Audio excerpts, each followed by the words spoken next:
Just 4 days before the 2004 US presidential election, a newly published tape appears on the news. The election between George Bush and John Kerry was dominated by foreign policy decisions in the wake of the September 11 attacks. Al-Qaeda's key members and associates have been brought to destroy, capture, kill Osama Bin Laden and all of the terrorists. This tape, published by Al Jazeera, now shows a recovered Osama Bin Laden, claiming responsibility for the attacks much more directly than before. The staging of this recording, in which Bin Laden tries to appear as some legitimate figure, directly addressing the nation that he attacked, is a painful reminder that the most wanted man on the planet must be feeling somewhat safe wherever he may be.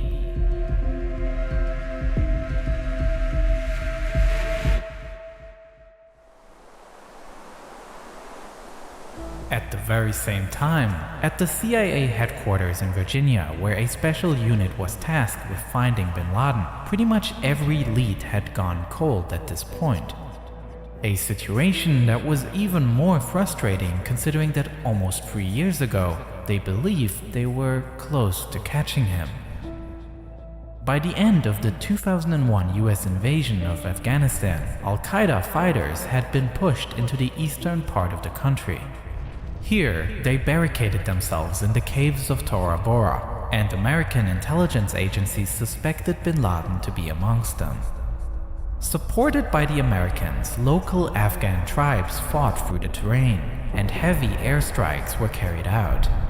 But by the time the battle was won, Bin Laden had already fled. After the fighting ended, only about 20 people were arrested, and the CIA was left empty-handed, having missed what may have been a unique opportunity to capture Al-Qaeda's leader.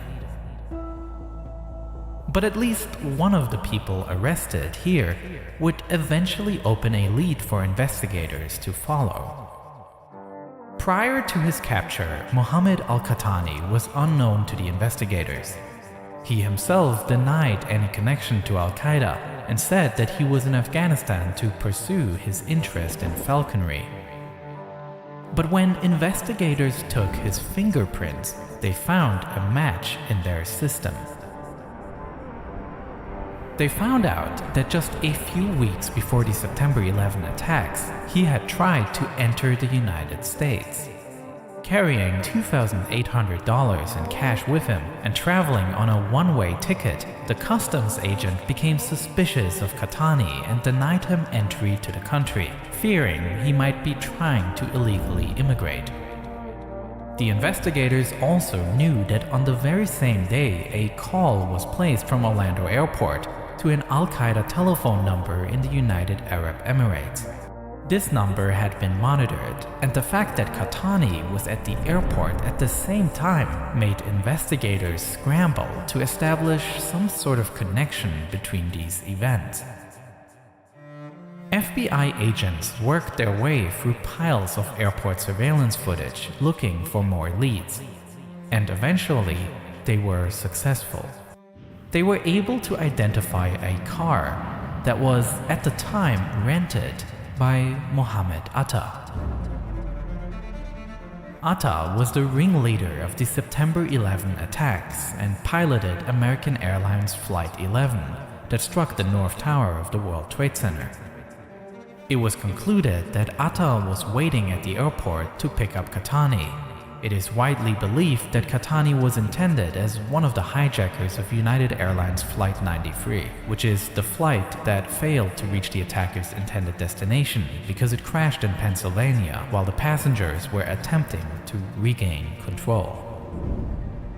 With that knowledge, Qahtani was interrogated, and he was one of several Al-Qaeda captives that in the coming months and years made it possible for investigators to get a better picture of the group's inner workings.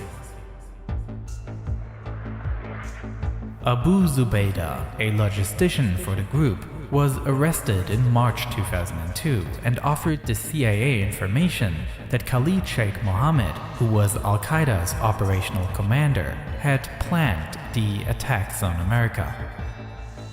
1 year later, he also was arrested. And Qahtani revealed that in July 2001, in preparation for the attacks, Khalid Sheikh Mohammed introduced him to a person previously unknown to the CIA, Abu Ahmed al-Kuwaiti, who trained Qahtani in operational security. All this helped investigators to understand Al-Qaeda's structure better, with less trained operatives, a command and planning layer, and Bin Laden as the leader. But they were still clueless as to Bin Laden's whereabouts.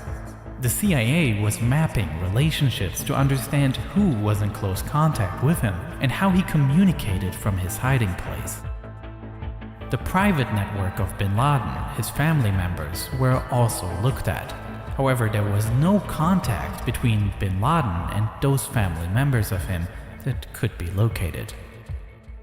What the CIA knew was that Bin Laden continued to send messages though.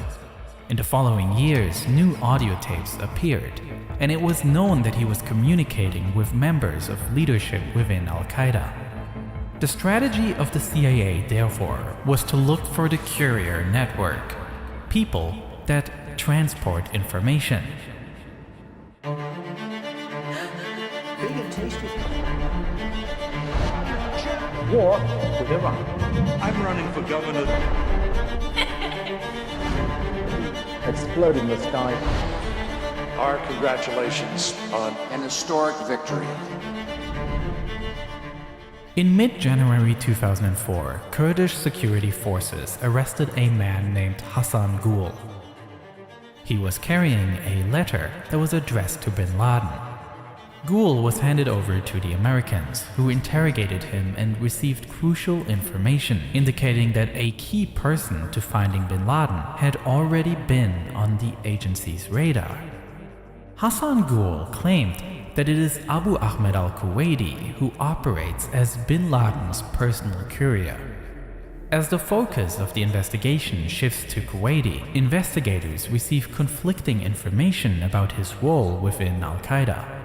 While Hassan Gul describes a larger role and that Kuwaiti was familiar with both Khalid Sheikh Mohammed and with his successor Abu Faraj al-Libi, Khalid Sheikh Mohammed, on the other hand, denies a major role of Kuwaiti and claims that this person has long since retired and is inactive. In May 2005, Abu Faraj al-Libi himself was also arrested in Pakistan, and he too vehemently denied a larger role of Kuwaiti. Investigators were also questioning a guy that goes by the name of Hambali, the former leader of Al-Qaeda's Southeast Asian affiliate group. He claimed that Kuwaiti did play a role, as he was the one managing a safe house in Karachi around the time the Taliban fled from Afghanistan.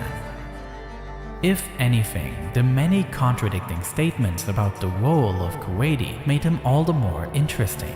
The problem was that other than his name, not much was known about him. And even the name itself is not uniquely identifiable, as it is not his real name, but an alias that translates as the father of Ahmed from Kuwait. While some important information was obtained through the interrogation of prisoners, the techniques used were highly controversial. Many of the prisoners were subjected to so-called enhanced interrogation techniques. That means abusive treatment including torture, such as in the form of waterboarding. A 2014 Senate Intelligence Committee report examining the individual interrogations concluded that these techniques were ineffective and did not help to obtain information about Bin Laden. Apart from that, there is the question of whether the display of the CIA's actions, seemingly freed from the rule of law, doesn't itself damage the national security of the country. It is a discourse that's bigger than the scope of this video. But with investigators stuck yet again, the next pieces of information will not come from their own work. No, the sides. Peace and stability. Blockbuster Total Access, Netflix. Essentially, they work the same way. The latest cyber drug of choice is called Twitter. for a war that should have never been waged. Calling it iPhone. In 2007, the CIA received the information they are looking for, the true identity of the Kuwaiti. It does not come from their own research, but from a foreign intelligence service, which is not known. The information reveals the true name of the Kuwaiti to be Ibrahim Saeed Ahmed, a Pakistani whose family had only moved to Kuwait. But while they have waited 2 years to get the name, it will take further years until they are able to locate him. President-elect for victory. For bankruptcy. I'm gonna let you finish. Michael Jackson has died. The rescue effort begins. This guy is great, as good as we've seen. In June 2010, the Kuwaiti and his brother changed the way to communicate with their cell phones, a fact that made it possible to determine the geolocation of the calls placed. The NSA had received telephone numbers suspected of being connected to Kuwaiti from a third country, which were now intercepted.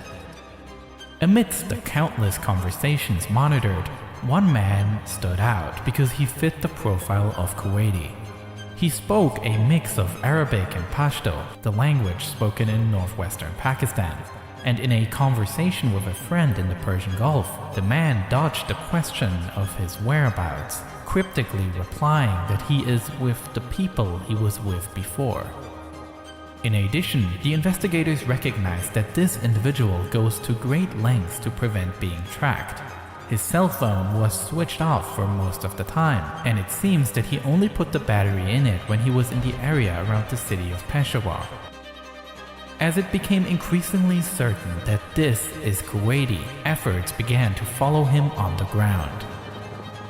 In August 2010, a Pakistani CIA agent managed to identify him in his car in Peshawar. From there, he was secretly followed on his way home.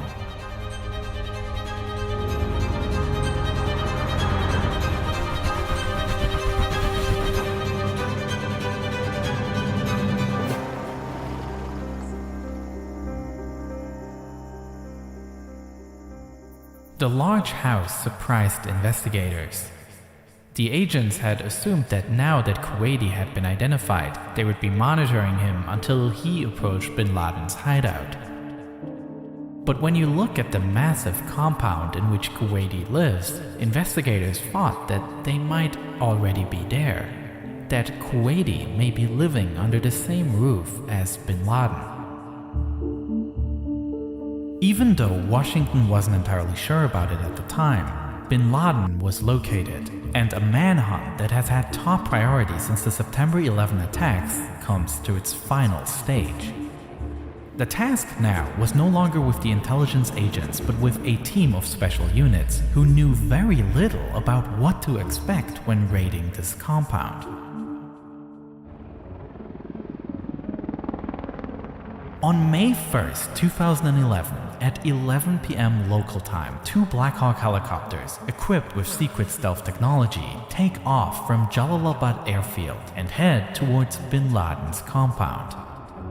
The mission is complicated by the fact that the United States government had decided not to inform Pakistan of the operation, which means the Navy SEALs had to avoid getting noticed, which seems especially challenging considering that Bin Laden's complex is located right next to a Pakistani military academy.